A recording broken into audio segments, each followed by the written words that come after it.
बोलिए श्री सद्गुरु महाराज जी की जय। सच्चे दरबार की जय। उमापति महादेव की जय। श्री कृष्ण बलदेव की जय। सियावल रामचंद्र महाराज की जय। प्रिय भगवत प्रेमियों, हमेशा की तरह आज भी प्रभु चरणों में सत्संग विचारों को श्रवण करने हेतु उपस्थित हुए हैं। बड़े हर्ष एवं सौभाग्य की बात है कि जैसा कि आप सबको पता है कि आज हमारे संत परंपरा में संत शिरोमणि, संतों में जिनको शिरोमणि की उपाधि प्राप्त है, संत शिरोमणि गुरु रविदास जी महाराज का जयंती पर्व है, जन्म दिवस है। और सर्वप्रथम तो सभी देशवासियों को, सभी भगवत श्रद्धालुओं को, सभी सनातन धर्म के मानने वालों को संत शिरोमणि संत रविदास जी महाराज जी के पावन पवित्र जन्म दिवस पे आप सभी को ढेर सारी शुभकामनाएं। भाइयों बहनों, संत रविदास जी महाराज असाधारण शख्सियत है। साधारण कार्य करते हुए भी असाधारण व्यक्तित्व रखना। उनका आभा मंडल इतना दिव्य है, उनके संपर्क में जो आ जाता है वो अपने आप को सौभाग्यशाली मान लेता है। माता मीरा, जिन्हें जीवन में राम और कृष्ण का भेद ही जिसके कारण से खत्म हुआ, वो संत रविदास जी महाराज। भाइयों बहनों, ये हमारे देश का सौभाग्य है, ये हमारे देश की खासियत है कि हमारे देश में ऋषि मुनि, महापुरुष, फकीर समय समय पे, स्थान स्थान पे उनका जन्म हुआ और उन्होंने अपनी पद रज, चरण रज इस धरती पे छोड़ दी, और जिसके कारण आज तक हम सब लोग उनके चरण रज को अपने माथे पे लगा के अपने आप को सौभाग्यशाली मानते हैं। इसलिए भाइयों बहनों, उन संतों में रविदास जी महाराज, जिनका क्या जन्म दिवस है, अद्भुत अलौकिक, और उनका जीवनचर्या, उनकी समस्त जीवन प्रभु भक्ति में उन्होंने न्यौछावर कर दी। भाइयों बहनों, जाति से चर्मकार, चमड़े का काम करने वाले, लेकिन मन में अद्भुत भगवत श्रद्धा, अद्भुत ईश्वर प्रेम, अलौकिकता के मालिक गुरु रविदास जी महाराज। जितनी उनकी वंदना की जाए, जितना उनको नमन किया जाए, जितना उनको प्रणाम किया जाए कम है। शब्द छोटे पड़ते हैं, शब्द अधूरे पड़ जाते हैं। भाइयों बहनों, आज रविदास जी महाराज से हम कुछ सीखेंगे, उनके जीवन से हमें कुछ ग्रहण करना है, कुछ, तभी उनका इस जन्म दिवस को मनाना हमारे लिए सार्थक है। भाइयों बहनों, गुरु रविदास जी महाराज, जो कि जूते गांठने का काम करते हैं और मन में किसी प्रकार का लोभ नहीं है, किसी प्रकार का लालच नहीं है। किसी ने कुछ दे दिया तो भला, किसी ने कुछ ना दिया तो भला। साधु संत तो उनके पास हमेशा आते जाते रहते थे और उन्हें वो फ्री में, मुफ्त में जूते बना करके, चप्पलें बना करके देते थे। इस बात से उनके पिता बड़े नाराज हुआ करते थे, और ये नाराजगी इस हद तक बढ़ी कि रविदास जी के पिताजी ने उन्हें घर से अलग कर दिया, दूर कर दिया। ईश्वर की कृपा से रविदास जी महाराज जी की जो पत्नी थी, वो भी प्रभु भक्त थी, ईश्वर भक्त थी, वो भी उन्हीं की तरह थी।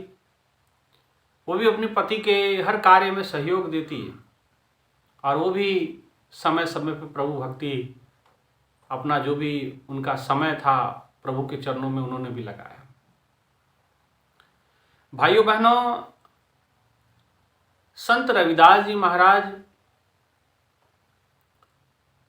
बाहर से आप देखेंगे अक्सर लोगों के अंदर ये दुविधा होती कि चमड़े का काम करते थे, काम तो सदना कसाई का कर रहा था, लेकिन कब किसी के मन में श्रद्धा उपज जाए और उस श्रद्धा से परमात्मा रिझ जाए, ये कहा नहीं जा सकता। लेकिन संत रविदास जी महाराज जो जन्मों जन्मों से ही प्रभु के भक्त थे, इनकी जीवनी में आता है कि पिछले जन्म में भी प्रभु श्री रामानंद जी के चरणों के सेवक रहे और इस जन्म में भी प्रभु श्री रामानंद जी के चरणों के वो सेवक बने, उन्होंने जीवन में गुरु धारण किया और गुरु के चरणों की सेवा करते, नित्य संतों की सेवा करते, संतों के प्रति अपार श्रद्धा, अपार प्रेम, प्रभु के प्रति अपार निष्ठा, और वो सब कार्य करते, सब काम करते हुए प्रभु की भक्ति में लगे रहते हैं। और कहते कि जो उनके पास जाता उन्हीं की तरह हो जाता, उन्हीं की जय जयकार करता, उन्हीं की जय घोष करता। लेकिन आप जानते हैं ना कि जब किसी की ख्याति फैलती है तो कुछ लोगों को जो ऐसे होते हैं जो धर्म के नाम पे धंधा बना के रखते हैं, जो धार्मिक अपने आप को कहते हैं लेकिन अंतर से धार्मिक नहीं है, जो दिखावे के धार्मिक है, पहनावे के धार्मिक है, लेकिन जिनका अंतःकरण परमात्मा के रंग से रंगा हुआ नहीं है, जिनका अंतःकरण परमात्मा के रंग में डूबा हुआ नहीं है, जो आध्यात्मिक रूपी तेल में डूबे नहीं हैं, उन पे माया का आवरण है, लेकिन ऊपर से वेश ऐसा बना लेते हैं कि लगता है कि यही धर्म के पुरोधा हैं। लेकिन जहाँ सच्चे भक्त होते हैं वहाँ उनकी दाल नहीं चलेगी, उनकी दाल गलने वाली नहीं। रविदास जी महाराज अपनी मस्त मस्ती में होकर के प्रभु की भक्ति में लगे रहते। जो लोग उनके पास आते जूते गाड़ने के लिए, उनको जूते बना के देते और साथ में सत्संग विचारों का, उन्हें सुंदर प्रभु की भक्ति का, प्रभु की महिमा का वो उन्हें उपदेश दिया करते, उन्हें सत्संग सुनाया करते, जिसको सुन करके भक्त आह्लादित हो जाते थे, प्रसन्न हो जाते थे, खुश हो जाते थे, जिनका मन रोम रोम रोमांचित हो जाया करता था। रविदास जी महाराज की इस प्रकार धीरे धीरे धीरे धीरे प्रभु के चरणों में जैसे जैसे उनका लगाव बढ़ता गया, ख्याति बढ़ती गई, लेकिन मन में लोभ नहीं था, मन में लालच नहीं था, मन में किसी प्रकार की इच्छा नहीं थी कि प्रभु कुछ हमें दो।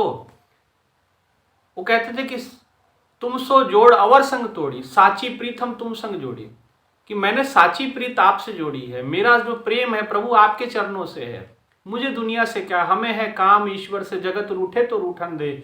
जगत की परवाह रविदास जी महाराज जी ने कभी नहीं की, संसार की परवाह उन्होंने की, इस घर बस रहा है, उजड़ रहा है, उन्होंने कोई परवाह नहीं की। वो अपने मस्त फकीरी में, मस्त परमात्मा के भक्ति में लगे रहे। और ऐसे में जब अब मान लीजिए सेवा आप करते जा रहे हैं, घर से पूंजी है नहीं, संतों की सेवा रात दिन चल रही है, धन का अभाव हो गया, प्रभु ने देखा तो संत रविदास जी महाराज के जीवन में इतनी गरीबी देखी तो कहते कि भगवान श्री गोरखनाथ जी के मन में ये डाला और गुरु गोरखनाथ जी महाराज, जो आप जानते हैं नाथ संप्रदाय के प्रमुख नाथों में से एक हुए हैं, गुरु गोरक्षनाथ जी महाराज। तो गुरु गोरक्षनाथ जी महाराज प्रकट होते हैं, प्रकट होकर के रविदास जी की कुटिया में जाते हैं और रविदास से कहा कि अरे आप इतनी गरीबी में जीवन जीते हो, आप कुछ मांग लो। रविदास जी ने कहा कि हमें कुछ नहीं चाहिए, जो प्रभु ने दिया वो कम थोड़ी है, जीवन प्रभु ने दिया है, श्वासें प्रभु ने दी हैं, आंखें प्रभु ने दी है, सब कुछ प्रभु ने दिया है, सब कुछ उसी का दिया, जिसका दिता खाओ ना, उसी का दिया हुआ तो खा रहे हैं, उसी का दिया हुआ तो पहन रहे हैं, और क्या मांगे उनसे।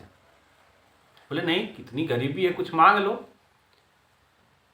रविदास जी ने कहा कि मुझे कुछ और नहीं मांगना, मेरे पास बहुत कुछ है, और जिसके पास भक्ति है, जिसके पास प्रभु का नाम है, उसको और क्या चाहिए, और किसी चीज की क्या आवश्यकता है। गुरु गोरक्षनाथ जी तो भीतर ही भीतर प्रसन्न हो रहे थे, लेकिन मन था कि भक्तों को कुछ दिया जाए। भगवान गोरखनाथ जी ने कहा कि देखो रविदास, ये जो है ये पारस पत्थर है, इसे जो भी लोहे को स्पर्श कराओगे वो लोहा आपका सोने में बदल जाएगा, आप अपनी गरीबी दूर कर सकते हैं। तो कहते हैं कि उन्होंने उनके सामने जो उनके जूते गांठने वाला कोई हथौड़ा टाइप कुछ चीज होती है, तो उन्होंने उसको टच करके दिखाया, स्पर्श करके दिखाया, तो वो सोने में बदल गया और कहा कि देखिए सोने में बन गया। तो रविदास जी महाराज ने कहा ये मेरे किस काम का, ये आप ही रखिए, जब सोने का हो गया तो आप ही लेके जाइए। गुरु गोरक्षनाथ जी कुछ कह नहीं पाए, भक्त की आंतरिक सुंदरता को देख के वो गदगद हो गए थे, लेकिन मन ही मन उनमें ये कचोट रहा था कि मैं इन्हें कुछ दे के जाऊं, इतनी गरीबी में जीवन जीते हैं, कुछ ना कुछ इन्हें दे के जरूर जाऊं। तो कहते कि जाते समय उन्होंने कहा कि देखो रविदास, अभी तुम समझ नहीं पा रहे हो, ये पारस पत्थर मैं यहीं टांग के जा रहा हूं, और जब तुम्हें समझ आए तो ये आप रख लेना, और इससे जो है सब चीज़ सोने में बदल जाएगी। उन्होंने कहा कि ठीक है, आपकी जैसी इच्छा है आप रख दीजिए जहाँ। और कहते हैं कि गुरु गोरक्षनाथ जी ने वो पारस पत्थर एक पोटली में बांध करके, वहीं एक खूटी थी उनकी कुटिया में, उस खूटी में टांग दी। और रविदास महाराज जी को पैसे से कोई लेना देना नहीं, धन से कोई लेना देना नहीं, सोने से कोई लेना देना नहीं। वो अपनी मस्ती में आगे बढ़ते गए, भक्ति करते गए।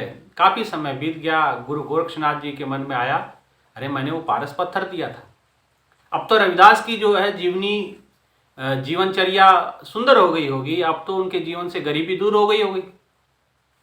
लेकिन उन्हें क्या पता कि भगवान के जो भक्त होते हैं उन्हें तो ईश्वर प्यारा है, उन्हें तो प्रभु का नाम प्यारा है, उन्हें तो भक्ति प्यारी है। वो संसार की विषय वासनाएं थोड़ी चाहते हैं, संसार का धन थोड़ी चाहते हैं, वो केवल प्रभु श्री राम का नाम चाहते हैं, वो नाम जपना चाहते हैं, नाम स्मरण भगवत श्रद्धा ही चाहते हैं, भगवत की प्राप्ति ही चाहते हैं।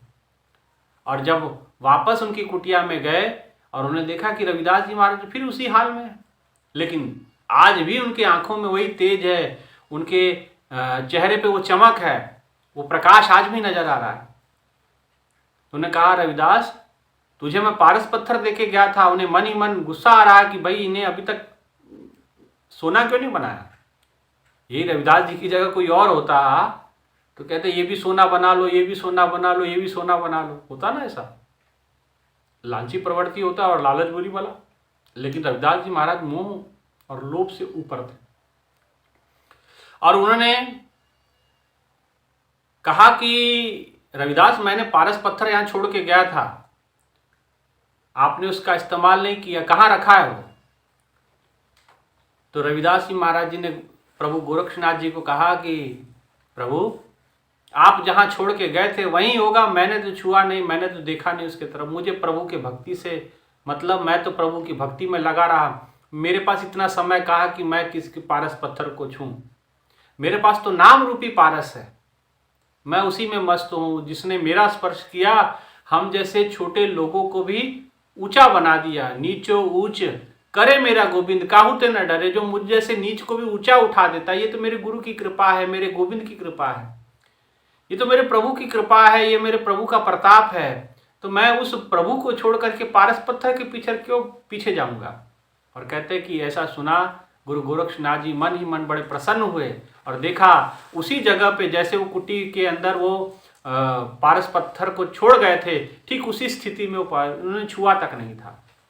ऐसे रविदास जी महाराज जी थे, और ऐसे अनेकों ही उनकी जीवन की घटनाएं हैं, स्मरण करने लगे दिन रात का। मैं गुरु महाराज जी, आशुतोष महाराज जी कहते कि रविदास जी महाराज जी का अगर ग्रंथ बनाया जाए तो गुरु ग्रंथ साहब आपने सुना होगा, सिखों का पवित्र ग्रंथ है, उससे भी दुगना बड़ा ग्रंथ बन सकता है। इतना अपार महिमा है संत रविदास जी महाराज की। और कहते हैं कि रविदास जी महाराज अपनी भक्ति में लगे रहे, और रामानंद जी के शिष्य थे, प्रभु के चरणों में, गुरु के चरणों में बड़ा श्रद्धा थी, बड़ा प्रेम था।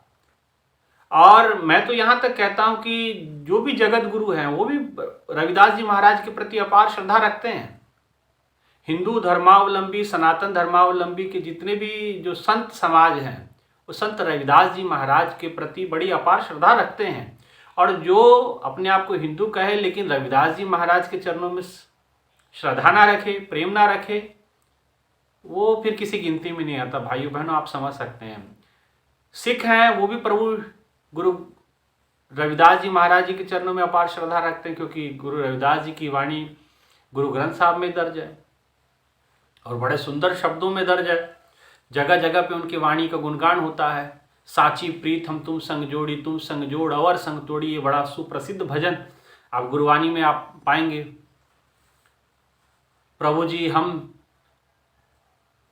तुम चंदन हम पानी, ये बड़ा प्रसिद्ध भजन रविदास जी महाराज का। कोई रोहिदास जी भी उन्हें कहता है, कोई रविदास जी भी कहता है, कहीं रैदास भी कहा जाता है। एक ही नाम है लेकिन बोली भाषा के अनुसार थोड़े थोड़े उच्चारण में फर्क है। तो संत रविदास जी महाराज की अलौकिकता सारी दुनिया में छा गई। सारी दुनिया में उनको मानने वाले लोग हैं। रविदास जी महाराज जिस समय भक्ति अपने चरम स्तर पे थी, संत महापुरुष काशी के विद्वत समाज उनके पास आने लगे। और एक काशी के राजा थे, काशी के राजा का जो ब्राह्मण था, या कहे कि राजपुरोहित मान सकते हैं आप उसे, तो वो रोज गंगा स्नान करने जाता था। तो काशी नरेश की तरफ से कुछ पैसा ले जाता था कि भाई गंगा जी में डालने के लिए स्नान करते समय। तो रविदास जी महाराज को भी एक दिन उसने कहा कि अरे आप गंगा किनारे रहते हो, कभी गंगा में स्नान कर लिया करो, कुछ गंगा में नहीं स्नान। तो कहते गंगा में स्नान नहीं करना तो कुछ भेंट ही चढ़ा दो। तो रविदास जी महाराज कभी उत्तर नहीं दिया करते थे। कहते कि ठीक है, मेरे पास ही में मन हो चंगा तो कठौती में गंगा, मेरे तो कठौती में ही गंगा है। और उनके वो कठौती जो होती थी उसी में वो जल भरा होता था। कहते यही मेरे लिए गंगा है, ये गंगा का ही ना पानी है जो मैं यूज़ करता हूँ, मैं पीता हूँ। और वो हमेशा चले जाते थे। एक दिन उन्होंने कहा कि अरे रविदास, आज तो बड़ा त्योहार है, आज गंगा जी में कुछ समर्पित कर दो। तो रविदास जी महाराज जी ने कहा कि आप क्या समर्पित करें? बोले मैंने तो सोने का सिक्का दिया है राजा ने, मैं तो वही समर्पित करूंगा। गुरु रविदास जी ने कहा कि ऐसी बात है तो ठीक है, कोई बात नहीं। तो उन्होंने अपने वो कपड़ा उठाया जो भी वहां सामने उन्होंने बिछाया हुआ था, और उस कपड़े के नीचे से एक दमड़ी उठा के, दमड़ी समझ सकते हैं कि उस समय का जो भी रुपया मान लीजिए, कुछ कह लीजिए आप, तो दमड़ी उठाई और दमड़ी उठा करके उन्होंने पंडित को दे दी। पंडित कहने लगा दूर से दो, दूर से दो। रविदास जी महाराज तो समझ रहे थे कि अभी भक्ति तो कर रहा है लेकिन भक्ति के गुण अभी प्रकट नहीं हुए हैं इसके अंदर। तो रविदास जी ने महाराज जी जानते हुए, लेकिन आप जानते हैं कि किसी को समझाना कोई सहज काम नहीं होता है। और फिर कोई उच्च कुल का हो और कोई निकृष्ट कुल का, निकृष्ट का मतलब जो निचले तबके से हो, और वो किसी ऊंचे कुल वाले को समझाए तो हमको समझाओगे, हम बड़े हैं, हमारा कुल ऊंचा है। लेकिन वो भूल जाते हैं कि ये भारत देश है, ये भारत भूमि है, राम की जन्मभूमि है, ये कृष्ण की जन्मभूमि है, भगवान बुद्ध की जन्मभूमि है, गुरु नानक देव जी के पद का स्पर्श इस भूमि को प्राप्त हुआ है। यहाँ संतों महापुरुषों की भूमि है। यहाँ जन्म से नहीं कर्म से महान होते हैं। यहाँ भक्ति से, उसकी उपासना से उसकी महानता की गौरव गाथा गाई जाती है। किसी का कोई बड़े ऊंचे कुल में जन्म लिया, यूं तो रावण ही बड़े ऊंचे कुल में जन्म लिया था, लेकिन कर्म निकृष्ट थे। एक पतिव्रता माता सीता का हरण उस समय किया उन्होंने जिस समय प्रभु श्री राम वहां थे नहीं। तो आज तक लोग रावण को, कोई नाम अपने बच्चे का रावण नहीं रखता, राम सब लोग रख देते हैं। रविदास जी महाराज जान रहे थे भीतर से, लेकिन कुछ समझाना ठीक ना समझा। उन्होंने सोचा कि भगवान ही से समझाएगा। प्रभु ने अद्भुत लीला रच दी। संतों के मन का संकल्प है, संत मन में संकल्प ले लेते हैं, वो पूरा हो जाता है। उन्होंने सोचा प्रभु इनको भी कुछ समझाओ, ये भी देखिए अभी भी जात पात में फंसे हैं। अति कुलीन चतुर्मुखी ड्यायनी तनवंत, मृतक कहिए नानका जे प्रीत नहीं भगवंत। अति कुलीन, अच्छे कुल में क्यों ना हो, चतुर्मुखी ड्यायनी धनवंत, चारों ओर आपका यश क्यों ना फैला हो, धनवंत, आपके पास धनों का अंबारी क्यों ना, मृतक कहिए नानका जे प्रीत नहीं भगवंत। अगर प्रभु के चरणों में प्रेम नहीं है तो आप मुर्दे के समान हैं। आप मृतक कहिए नानका जे प्रीत नहीं भगवंत, आप मुर्दे के समान हैं। इसलिए जिन हरि भक्ति हृदय नहीं आनी, जीवित सब समान तेह प्राणी। जिन हरि भक्ति, ये नहीं कहा कि कोई पंडित कुल का श्रेष्ठ है तो ये कुल का श्रेष्ठ है। उन्होंने कहा जिसने भी, चाहे वो किसी भी कुल में पैदा हो, जिन हरि भक्ति हृदय नहीं आनी, जिसके जीवन में प्रभु की भक्ति नहीं है, जीवित सब समान, वो जीता जी लाश ही है, वो बस अब लाश ही चल रही है, समझ लो आप। इसलिए भाइयों बहनों, भक्ति का महत्व है। और आज रविदास जी महाराज के मन में आया, प्रभु चरणों में इनको कुछ समझाओ, कुछ सिखाओ। इतने बड़े राजा के उपदेशक हैं और इनके मन में इस प्रकार के भाव है। रविदास जी महाराज ने प्रार्थना कर दी और दमड़ी निकाल के दे दी, लेकिन देते समय एक बात कह दी कि देखो माँ गंगा के पास ये दमड़ी लेके तो जा रहे हो, लेकिन मेरी बात का ध्यान रखना, पहले माँ गंगा का आह्वान करना, बुलाना माँ गंगा को और कहना कि तुम्हारे पुत्र रविदास ने ये दमड़ी भेजी है, और माँ अगर हाथ निकाल करके वो दमड़ी ले तब देना, अन्यथा मुझे वापस आके कर देना। पंडित जी ने कहा कि अजीब, लोग तो कहते थे पागल है, तो सही में पागल आदमी है। मैं इतने सालों से गंगा जी में स्नान करने जा रहा हूँ, आज तक माता जी ने हाथ नहीं निकाला, और एक कैसा, और तुम्हारी दी हुई दमड़ी के लिए वो गंगा मैया हाथ बाहर निकालेगी। और पहली बात तो गंगा मैया हाथ बाहर आएगा ही नहीं, क्योंकि मैं तो इतने साल से जा रहा हूँ, कभी हाथ नहीं देखा मैंने गंगा मैया का। और आएगा भी तो मेरे पास सोने का सिक्का है, उसके लिए आएगा, ये इस चर्मकार की दमड़ी के लिए आएगा, है ना। अजीब पागल आदमी है। मन ही मन हंसता हुआ, मुस्कुराता हुआ और हट्टास करता हुआ वहां से चला। रविदास महाराज ने जाते समय कहा कि देखो, मैं फिर कह दे रहा हूं, हाथ निकाल के दे मांगे तब उन्हें देना, नहीं तो देना नहीं, वापस लाके मुझे दो। और कहते हैं कि गए स्नान करने लगे, तो उन्होंने सोचा कि रविदास मूर्ख कहता था कि गंगा मैया हाथ निकाल के मांगेगी तभी देना। तो उन्होंने आह्वान किया कि माँ गंगा, एक मूर्ख व्यक्ति यहीं गंगा के आपके किनारे रहता है और वो कहता है कि माँ गंगा हाथ निकाल करके मांगे तब ये दमड़ी मैं दूंगा। तो हाथ निकाल लीजिए, आपको दमड़ी चाहिए तो। और उसी समय एक अद्भुत लीला घटी। और लीला क्या घटी कि गंगा मैया का वही एक सुंदर सा एक हाथ बाहर निकला और एक आकाशवाणी टाइप वहीं आवाज गूंजी, अच्छा मेरे पुत्र रविदास ने मेरे लिए कुछ भेजा है, लाओ मुझे दो।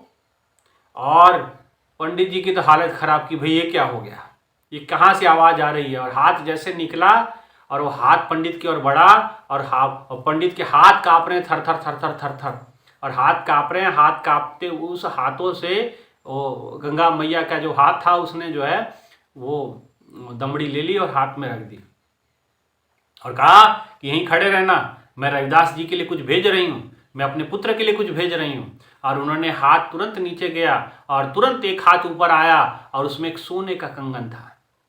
और वो कंगन, कहा कि ये कंगन जो है रविदास को दे देना। और कहते कि ठीक है माई, मैं रविदास जी महाराज को दे दूंगा। और माता ने अपना हाथ भीतर किया।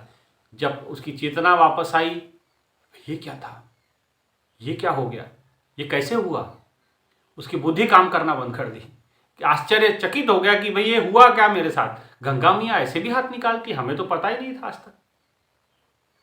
और माँ ने कहा था कि भाई रविदास जी महाराज को दे देना, लेकिन अच्छा अब तब तो कहना है कि रविदास जी महाराज की भक्ति सच्ची है, भक्ति सच्ची, लेकिन मन है भाइयों बहनों, आज मन कुछ और है, कुछ समय बाद मन कुछ और है। यही मन की गति तुरंत बदल जाता है, तुरंत पलटी मार देता है। ये मन की गति को समझना सहज नहीं है। आज बहुत अच्छा अच्छा दिख रहा है, लेकिन कल हो सकता पलट जाए, कुछ और बन जाए। ये मन का खेल है। अभी 2-4 कदम आगे बढ़े हैं, हार की तरफ देखा, मन में लालच पैदा हो गया, मन में लालच पैदा हो गया। और जब तक रविदास जी की कुटिया के पास पहुंचता, मन में कहा कि इसे क्या आवश्यकता है,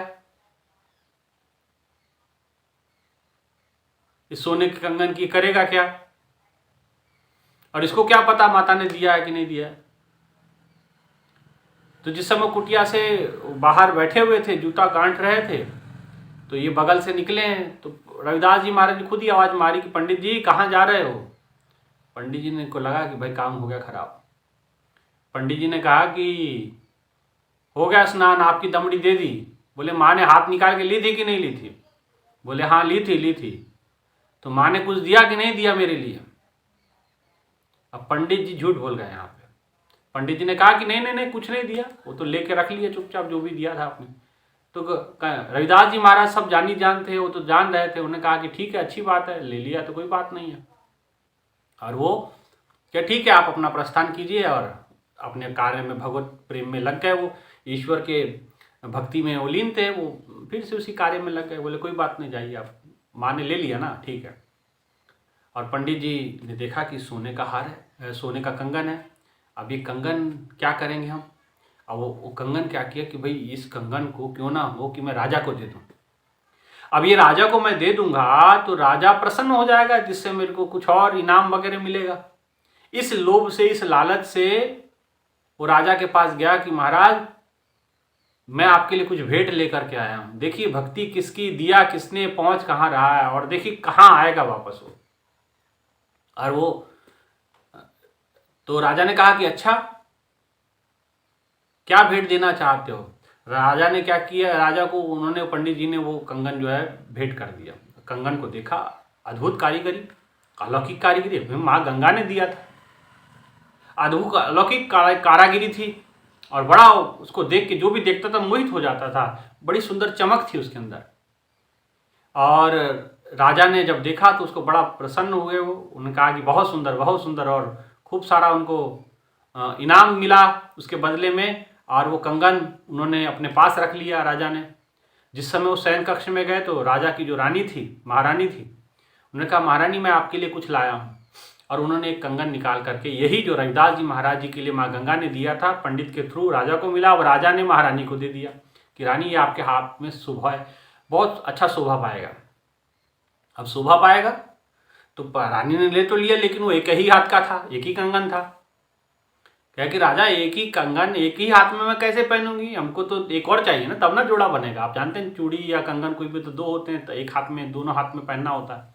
अब एक ही हाथ का है तो एक ही हाथ में पहन लिया, अब दूसरे हाथ का भी दो। तो राजा ने कहा दूसरे हाथ का तो है नहीं। तो रानी ने कहा कि अगर नहीं है तो फिर बनवाओ इसी के साथ का। बोले ठीक है बनवा देते। तो उन्होंने कहा कि निकाल के दीजिए।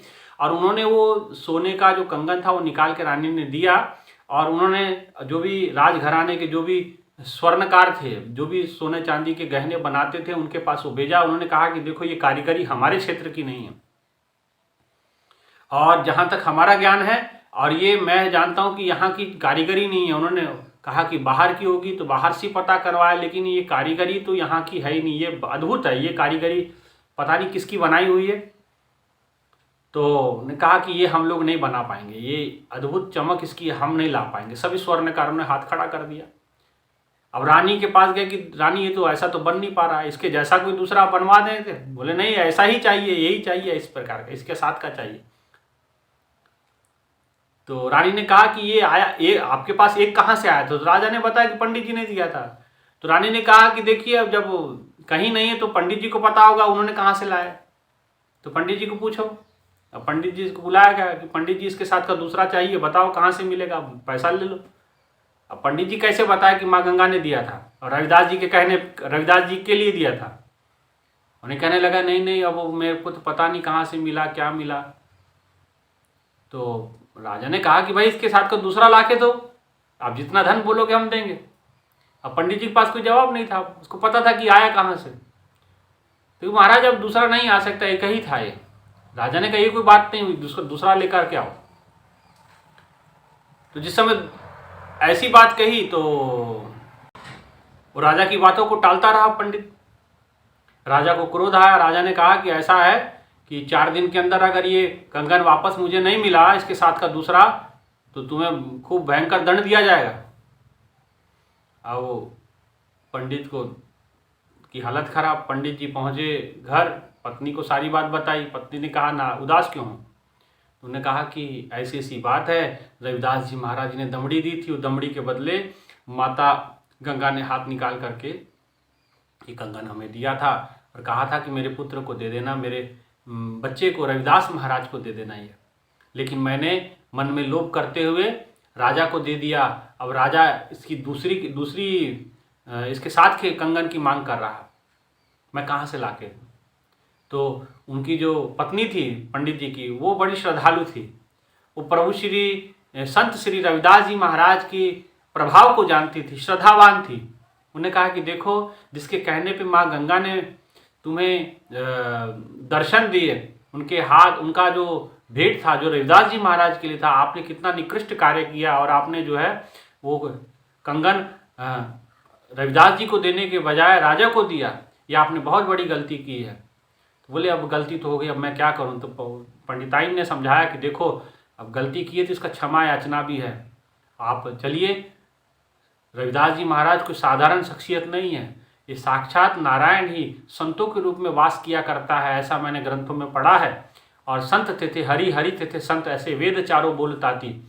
वेदों में भी ये कहा गया कि जहाँ संत है वहीं हरि है, हरि जहाँ है वहीं संत है। तो उनके पास जाके उनके चरणों में क्षमा याचना मांगते, अपनी सारी समस्या बताते हैं। और पति पत्नी, पंडित और पंडित की पत्नी अपने पुत्र को लेकर के प्रभु गुरु रविदास जी महाराज के पास पहुँचे। रविदास जी महाराज के आगे हाथ जोड़ के क्षमा याचना मांगने लगे, गलती हो गई महाराज, गलती हो गई। बोले क्या बात होगी, मैंने तो कुछ, आपने तो कुछ किया भी नहीं। बोले नहीं, आपने कहा था मेरी दमड़ी जो है गंगा मैया को देना जब हाथ निकाल के। तो बोले हाँ, तो वो तो दे दी थी। तो बोले फिर? तो बोले उन्होंने आपके लिए भी कुछ भेजा था, लेकिन वो मैं नहीं दे पाया। और कहते कि इधर राजा ने भी इसके पीछा लगा रखा, पीछे लोगों को लगा रखा था कि पता करो ये कहाँ से ये लेकर के आया है। तो कहते कि राजा ने पता करवाया कि ये पंडित जो है परिवार समेत रविदास जी महाराज के पास है। तो पंडित जी भी, राजा भी जो है घोड़े पे चढ़ करके पत्नी समेत, रानी समेत वहाँ पहुँचा और इनके पीछे खड़े होकर के सारी बात सुन रहा है। और जैसे ये कह रहे कि महाराज, अब राजा ने कहा है कि 4 दिन के भीतर अगर ये हमें कंगन नहीं मिला इसके साथ का दूसरा, तो राजा मेरा धड़ सर से अलग कर देगा, बहुत दंड हमें मिलेगा। इसलिए अब आपसे क्षमा याचना मांगने आए हैं। अब हम दूसरा कहाँ से ला के दें, वो मेरे कहने पे तो गंगा मैया दूसरा देगी नहीं। तो कहने लगे ये क्या बात हो गई। तो बोले अच्छा माँ ने मुझे आपको कहा था कि रविदास को देना। बोले हाँ आपको कहा था, लेकिन मैंने राजा को दिया, मुझे इस बात के लिए क्षमा करें। और मैं आपके चरणों में, वो कहते कि पंडित रविदास जी के चरणों में गिर के क्षमा मांगने लगा। तो संत भी आप बताते वचनों के पक्के और चरणों के कच्चे। जो चरणों में आ गया भाई उसको ऐसे दे दिया। राजा बना दिया लंका का विभीषण को, रावण ने 10 सर काट के दिए तब जाके लंका मिली, और वही लंका सर झुकाने से विभीषण को यूं ही भगवान राम ने दे दी, है ना। ये प्रभु के चरणों का प्रताप है। जो चरणों में गिर जाता है संत उसे क्षमा कर देते, जो वचनों से निकल जाता है वो पक्का हो जाता है। तो जैसे चरणों में गिरा, रविदास जी महाराज ने उसको उठाया, पीछे से राजा और महारानी दोनों ये बातें सुन रहे हैं। और तुरंत बोले कि आप चिंता ना करें, आपकी जान को कोई दिक्कत नहीं आएगी, कोई परेशानी आएगी। तो जो उन्होंने चादर नीचे, जूते गाड़ते समय एक चादर आगे बिछा के रखते हैं ना, तो चादर उठाई और उसी के अंदर नीचे देखा कि गंगा बह रही है, और प्रार्थना की माँ एक और कंगन दे दो, भक्त की विपदा पड़ गई है, उनके जीवन पे समस्या आ गई है, नहीं मिलेगा तो जीवन से हाथ धो बैठेंगे, कृपा कर दो एक कंगन, उसके साथ का दूसरा कंगन भी दे दो। तो कहते माँ ने जैसे रविदास जी महाराज ने प्रार्थना की तो कपड़ा हटाया तो वहाँ नीचे गंगा बह रही थी, उसमें अनेकों रत्न भरे हुए थे। और जैसे रत्न, वो थाली एक प्रकार का थाल था, उसके अंदर रत्न ही रत्न थे। रविदास जी महाराज ने उसको बुलाया कि देखो इसमें से कौन सा कंगन था, और जो कंगन था उसे उठा लो। और उन्होंने पहचान लिया कि नहीं यही वाला कंगन था। उन्होंने दूसरा कंगन उठाया, और उठा करके जैसे उठाया तो राजा और महारानी दोनों पीछे बैठे बातें सुन रहे थे। उन्होंने, उनके सबके हाथ जुड़ गए। आज सब लोग गुरु रविदास जी महाराज के चरणों में गिर गए। सभी ने गुरु के चरणों को कस के पकड़ लिया, अपना माथा वहाँ लगाया।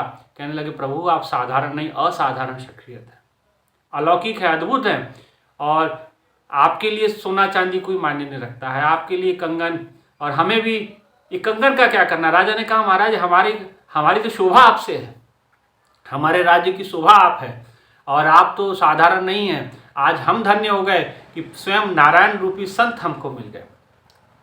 और रविदास जी महाराज ने कहा कि ठीक है, आप सबको प्रभु भक्ति का उपदेश दिया, और कहने का मतलब संत जो होते हैं प्रभु का ही रूप हुआ करते हैं, और रविदास जी महाराज उन सच्चे और श्रेष्ठ संतों में हैं, इसलिए उनको संत शिरोमणि की उपाधि मिली है, मतलब संतों में भी श्रेष्ठ। ऐसे रविदास जी महाराज की अद्भुत लीलाएं रही हैं। ये तो दो छोटी से रत्न, मैंने दो बातें उनकी बताई हैं। अगर उनकी बातें बताने लगाओ तो मैं बताया ना कितना बड़ा ग्रंथ बन जाएगा।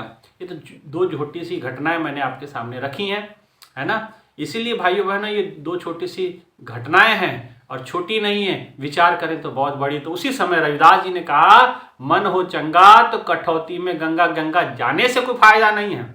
अगर आपका मन पवित्र है, मन में शुद्धता है, मन में भगवत श्रद्धा है, मन में ईश्वर के प्रति अपार प्रेम है, तो फिर गंगा आपके भीतर ही विराजमान है, बाहर नहीं है ना। इसीलिए मन चंगा तो कठौती में गंगा। गुरु रविदास जी महाराज के जीवन की ये सीख आप ले लें, ताकि आप अपने जीवन को अध्यात्म की गति के इस मार्ग के ऊपर तेजी से आप आगे बढ़ सकें, है ना।